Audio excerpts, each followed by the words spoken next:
Jira jirtu hordoftoota chaanaalii maatii Astaayituu hundinuu bakka jirtanitti nagaa fi salaamtaan teenya isin haa geessu.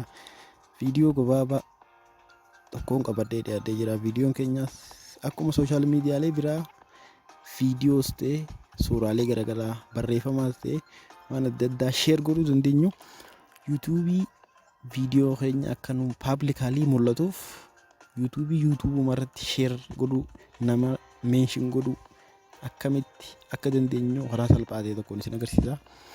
Kallattumaan hordofaa jecha gara viidichaatti seenuun dura warri Astaayituu subscribe godhin chaanaalii keenyaaf haaraa taatan hundinuu Astaayituu subscribe yeroo hunda akka viidiyoon keenya isin bira ga'uuf all notification irra godhadhaa jecha kallattumaan gara viidichaatti seenuun jalqaba yeroon fi YouTube chaanaalii irratti viidiyoolee garaagaraa hojjettan akkanatti ni qabdanii YouTube chaanaalii irraa viidiyoo qabdan san yuutuubuma irratti namarra sheer godhuudhaan beekamtii paablikaali argachuu ni dandeessan. Isaan san keessaa karaan salphaan meenshin faana nama godhuu akkasumattis paablikaali post godhuudhaan karaa salphaa ta'een beekamtii or sheer viidiyoo keessan namarra godhuudhaan beekamtii viidiyoo keessanii dabaluun ni danda'ama.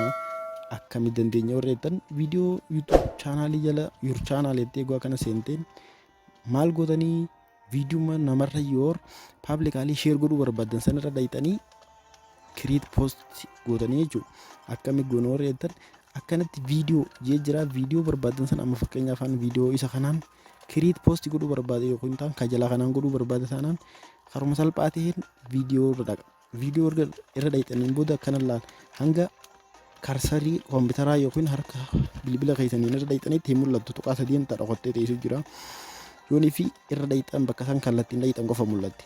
Ergasiin booda maal gootanii irratti kilik gootanii jechuudha. Erga irratti kilik gootaniin boodatti sheer waan jettu jira. Qastii sheer jettu. Sheer irratti kilik erga gootaniin booda maaltu jira? Akkanatti isinii dhufa. Sooshaal miidiyaalee garaagaraa irra sheer godhuu dandeessanii akkasumas yuutuub viidiyoo yuutuubii garaagaraa irratti paablikaali akkasumattis meenshin nama godhuudhaan ni danda'ama. Akkamitti yoon ettanii na gaafattan akkanatti erga qarsarii saniin irra dhayxan booda karuma salphaa ta'een meenshin fakkeenyaaf chaanaalota gurguddoo namoota beekamtii qabanii fi namoota baay'ee guddaa ta'an irra meenshin godhuudhaan karuma salphaa ta'een beekamtii chaanaalee keessanii fi siitoonni dandeessanii fakkeenyaan isin agarsiisa. Erga akkasii qastii sanii sheer godhuun booda maaltu dhufa? Isa kanaa dhufa. Yoon sooshaal miidiyaalee garaagaraa irra sheer godhuu barbaade kanneen inni sheer godha. Yoonii fi saniin godhuun barbaanne immoo maaliin godhaa? Create post waan jettuutu jira jechuudha. Create post irratti kilik goota. Yoonii fi sooshaal miidiyaa biraa irratti osoo hin ta'in yuutuubuma qofarra sheer godhuu barbaadan. Erga create post jetteen booda maaltu dhufa? Akkana sii dhufa. Akkanatti erga sii dhufe maal siin jaa gamuma gurbaa irratti create post jee post something publicly jeeti waan paablikaali mul'atu akka post godhuu dandeessaa barreeffaman jechuudha. Akkasuma kan viidiyoon kun jala jiru. Type mention at mention channel chaanaalota biraa mention godhuudhaaf amma fakkeenyaaf welcome yoon jee barreesse welcome jee yoon barreesse maaliin jaa achi siqee mention godhee chaanaalii nama beekamaa tokko barreessuun qabaa jechuudha. Fakkeenyaaf Abdul App yoon jee barreesse nama sana meenshin godheetiin jira jechuudha. Saniifuu ergaan akkana barreesseen booda maaliin godhaa? Poostiin godha. Kallattumaan sheer viidiyoo kiyya godheetiin jira.